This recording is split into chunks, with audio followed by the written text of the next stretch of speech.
રાજ્યમાં હવામાન વિભાગની આગાહીને લઈને ફરી એકવાર દાંતા તાલુકામાં વરસાદની શરૂઆત થઈ છે। આજે બપોર બાદ ફરી વાતાવરણમાં પલટો આવતા મોસમનો મિજાજ બદલાયો હતો। આકાશમાં કાળા ડિબાંગ વાદળો છવાતા વરસાદની શરૂઆત થઈ હતી। આ કમોસમી વરસાદથી ફરી ખેડૂતો ચિંતિત બન્યા છે। ખેડૂતોના ઊભા પાકને નુકસાન થવાની શક્યતા સર્જાઈ રહી છે। ત્યારે દાંતા, યાત્રાધામ, અંબાજી, ખાયવાડ, કુવારસી, કલબિયાવા સહિત આજુબાજુના વિસ્તારમાં કમોસમી વરસાદ વરસતા સમગ્ર પંથકમાં ચોમાસા જેવું વાતાવરણ સર્જાયું છે। ત્યારે ભર ઉનાળે કમોસમી વરસાદથી વાતાવરણમાં ઠંડક પ્રસરી છે। એકાએક યાત્રાધામ અંબાજીમાં ધોધમાર વરસાદની શરૂઆત થઈ હતી। વરસાદની સાથે સાથે બરફના કરા પણ વરસતા જોવા મળ્યા હતા। ત્યારે ભારે વરસાદ વરસતા યાત્રાધામ અંબાજીના રોડ રસ્તા ઉપર પાણી વહેતું થયું હતું।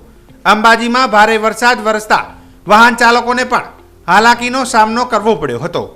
કમોસમી ધોધમાર વરસાદને લઈને અંબાજીના નીચાણવાળા વિસ્તારોમાં પાણીનો ભરાવો પણ થયો હતો।